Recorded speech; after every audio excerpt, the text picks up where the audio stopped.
கேட்குறாங்க, நீங்கள் யார், எத்தகைய தன்மை கொண்டவர் என்பதை அறிந்து கொள்வதற்காக நீங்கள் அல்லாஹ்வுடைய வேதத்திலும் ஹதீஸ்களிலும் சுன்னாவிலும் உள்ளதை நீங்கள் வைத்து உங்களை நிறுத்து பாருங்கள், உங்களை எடைபோட்டு பாருங்கள். குர்ஆனையும் ஹதீஸையும் படிக்கிறீங்க, அதோடு வச்சு இந்த பக்கம் ஒப்பிட்டு உங்களை பாருங்கள். அப்படி பார்க்கும்போது உண்மையில் குர்ஆனுக்கும் ஹதீஸுக்கும் உங்களுக்கு அந்த இடத்துல நீங்கள் படித்ததுக்கும் உங்களுடைய வாழ்க்கை சம்மந்தம் இல்லைன்னா அதுக்கேற்ற மாதிரி உங்களுடைய வாழ்க்கையை மாற்றுங்க. ஏன்னா குர்ஆனும் ஹதீஸ்களும் சுன்னாவும் உங்களுடைய குறைகளை அம்பலப்படுத்திடும். நீங்கள் படிக்கும் போதே சொல்லிவிடு, நீ செய்கிறது தப்பு, நீ போகிற பாதை தப்பு, நீ செய்கிறது தப்பு, நீ பேசுகிறது தப்பு, நீ நடந்தது தப்புன்னு சொல்லும். அப்போது அந்த நேரத்தில் நீங்கள் அதை வைத்து எடை போட்டு பார்த்து சரியான கல்வி உள்ள அறிஞர்கள் மூலமாக நீ உன் காரியங்களை சரி பண்ணுவதற்கு ஆலோசனை கேட்டு அறிவுரை கேட்டு திருத்திக் கொள்ளுங்கள். அல்லாஹ்விடத்தில் உங்களுக்கு இருப்பதை நீங்கள் அறிந்து கொள்வதற்காக உங்களிடத்தில் அல்லாஹ்வுக்கு என்ன இருக்கிறது என்பதை பாருங்கள். முதல்ல அல்லாஹ்ட்ட என்ன எனக்கு இருக்கும் அப்படின்னு உங்களுக்கு ஆசை வருதுன்னா முதல்ல அல்லாஹ்வுக்கு உங்களிடம் என்ன இருக்குது, உங்களிடம் என்ன இருக்குது. உங்களிடம் ஏதோ ஒன்று இருந்தால் தானே அல்லாஹ்ட்ட உங்களுக்குன்னு ஒன்று இருக்கும். உங்களிடம் ஒன்றுமே இல்லைன்னா நீங்கள் அல்லாஹ்ட்ட எப்படி எதிர்பார்க்க முடியும்? எனக்கு இந்த கூலி வேணும், இப்படி வேணும், அப்படி வேணும் எதிர்பார்க்க முடியும்? அதை பாருங்கள். அல்லாஹ்வின் தூதர் ஸல்லல்லாஹு அலைஹி வஸல்லம் ஹதீஸ், இந்த ஹதீஸ் இதை தெளிவாக மன் அராத அன் யஅலம மா லஹு இன்தல்லாஹ் ஃபல்யன்துர் மா லில்லாஹி இன்தஹ். அனஸ் இப்னு மாலிக் ரலியல்லாஹு அன்ஹு அறிவிக்கக்கூடிய இந்த ஹதீஸ் இமாம் அல்பானி ரஹிமஹுல்லாஹ் அஸ்-ஸஹீஹால 2310வது ஹதீஸாக பதிவு செய்கிறாங்க.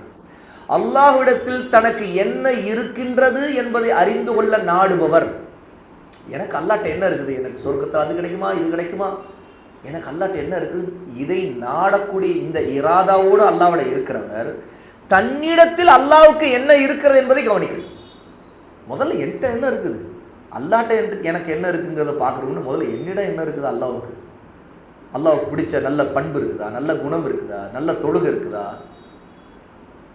நல்ல சுன்னாவுடைய வாழ்க்கை இருக்குதா, பிதஅத்தை விட்டு தூரமாக இருக்கிற வாழ்க்கை இருக்குதா, அஹ்லு சுன்னாவாக இருக்கிறேனா அல்ல அஹ்லுல் பிதஅவாக இருக்கிறேனா, அல்ல அஹ்லுல் பிதஅத்தி வல் ஹவாவாக மனைச்சபடி வாழ்கிறேனா.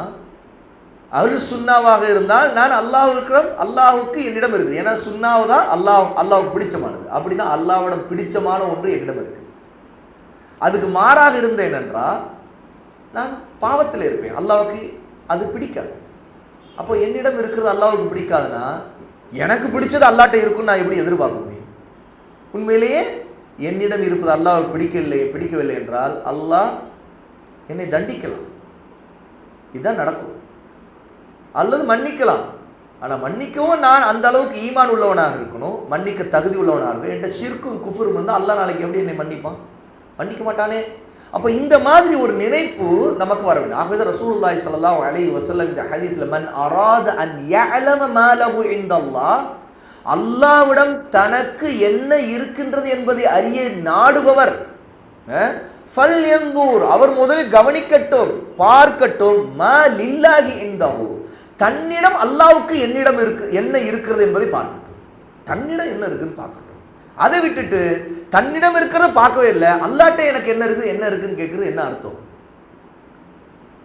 அப்போ அல்லாஹ் நேசிக்கக்கூடிய பண்பும் வாழ்க்கையும் நம்மிடம் இருந்தாதான் அல்லாஹ்வை நாம நேசிக்கிறதுக்கு அர்த்தமே இருக்குது. நான் அல்லாஹ்வை நேசிக்கிறேன்னு சொல்லிட்டு ஆனால் அல்லாஹ்வுக்கு பிடிக்காதது நம்மிடம் இருந்துச்சுன்னா அல்லாஹ் எப்படி நம்ம நேசிப்பான்? நாம தான் நேசிக்கிறத சொல்லுவோம், ஆனால் அல்லாஹ் நம்ம நேசிக்க மாட்டான் இல்லையா? அது போன்ற ஒன்று தான் இது. அவன் இந்த ஹதீஸை ஷேக் அவர்கள் இங்கே ஞாபகப்படுத்துகிறாங்க.